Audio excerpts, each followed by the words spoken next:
Hey Steve, we're going to sing a song for you. This song is translated into something like, my home is where my heart is, and it migrates with me. You know that we love you. And in the Sami language, the song is called Muroikto Leamu Vibes.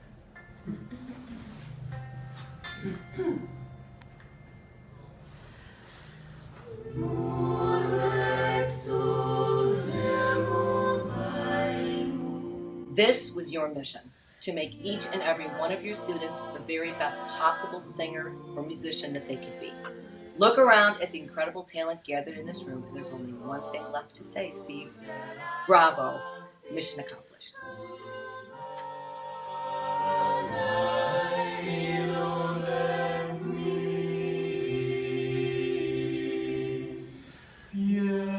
As the assistant director of the whole company in my senior year, he would give me 10 or 15 minutes to rehearse the group on a piece that I had written or was going to direct, and he would make me record those rehearsals and then bring them into his office, and we would listen back to them together.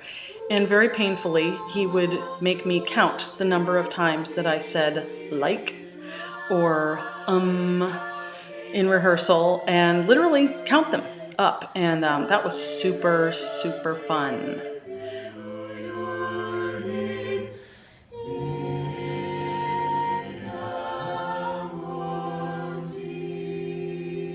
Steve is also very famous for letting stories kind of hang over your head. He always liked to remind me about my freshman year audition when I sang Fly Me to the Moon, snapping with full confidence on beats 1 and 3.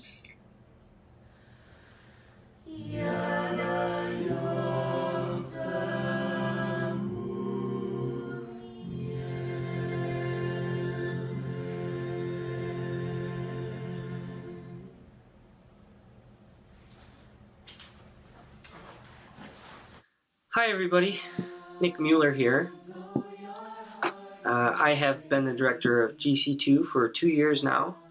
Before that, I was in Gold Company for 2 years, assistant director for one of those, and then assistant director of GC2 my senior year, and I was in GC2 my freshman year as well. So, what a day this has been. What a rare mood I'm in. Why, it's almost like being in love. he really pulled everybody along for this wild ride that he was on, planning your own gigs, being the producer on the gig, dressing up in a hot dog outfit and dancing on stage for the Miller Show.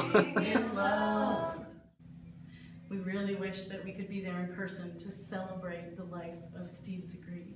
We're all out doing this music, this art form, because of you. You've inspired so many of us. We still remember meeting you back in 1988, 89. Motorhome tour, baby. Yeah, Visiones in New York. Visiones, and you were one of our closest friends and supporters all those years. And you started the Motorhome tour. Yes, we That was did. our first gig. We did, at Western Michigan.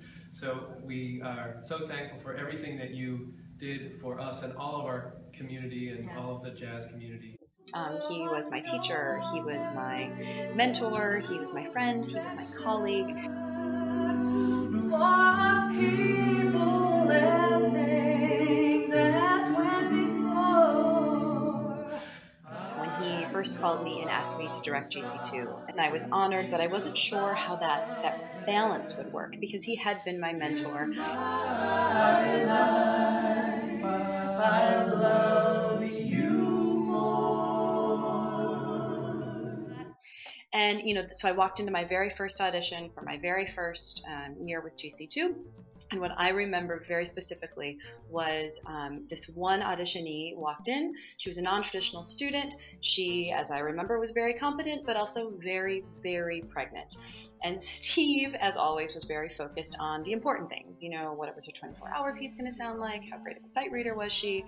And she, doing due diligence, stood up and said, I want to be very honest with you, and very shortly I'm going to be taking a couple of months off. And he then started to ask if she was doing a study abroad program and making some comments, and she couldn't answer him. We both, the two women in the room, just kind of stared at him like, you really don't? Oh. And so she finished her audition and did a lovely job and left the room. And I looked over at Steve, and he had no idea what had just happened. When I told him that she had been pregnant and he had just not even noticed it, we both just started laughing so hysterically we had to delay the next audition, and it was at that moment I knew that the balance of working together would be just fine.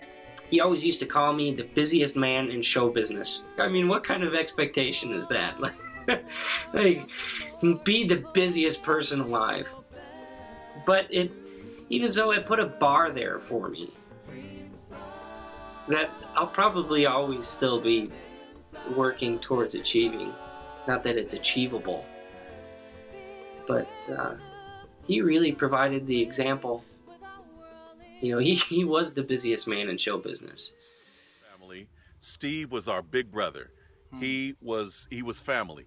He meant so much to the whole musical jazz education community, and he's going to be sorely missed. We love you all, support you all. We wanted to give you this musical thought.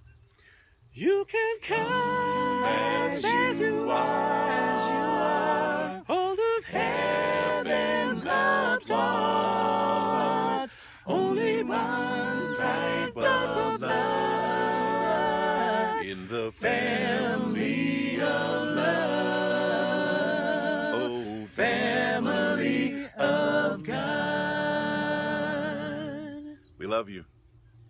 Here I am at University of North Texas, and 6 weeks ago we had the chance to do a couple of concerts here celebrating the music of another musical legend that Steve adored. And of course I'm talking about the inimitable Gene Perling. So in doing these concerts here, we were able to have the remaining living singers in both the Singers Unlimited and the Hi-Los here, my dad, Don Shelton, and Bonnie Herman and Clark Burroughs, and other special guests as well. We were gathered here in my home, and there was a lot of singing and storytelling and laughter, and Steve's name was floating around too, and we decided that it would be really fun to sing something for him in Steve's honor.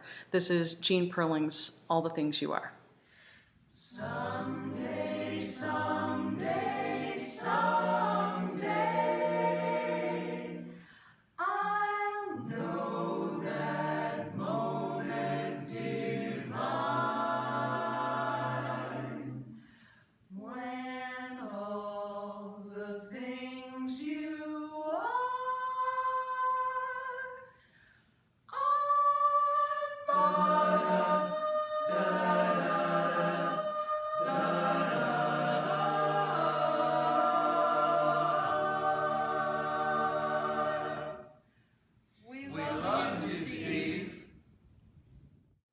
There are students one likes, and students one does not like.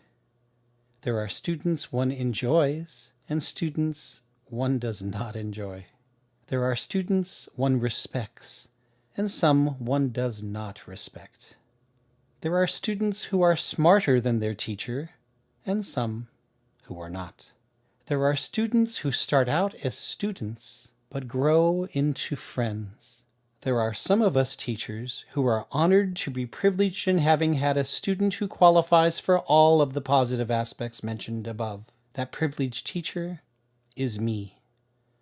The former student who qualifies for all the complimentary remarks my mind is capable of issuing is Steve Zegree. Dr. Ehly, he said, you need to be aware of the difference between show choir and vocal jazz. And thus, he began to educate me when he arranged a song for the love of my life, Jan, and me, called In My Life. We spent the next hour listening to it a dozen times, all the while not speaking a word, just weeping for joy over its meaning and the sensitivity Steve expressed over our lives. I loved Steve Zegree, and I will miss him forever.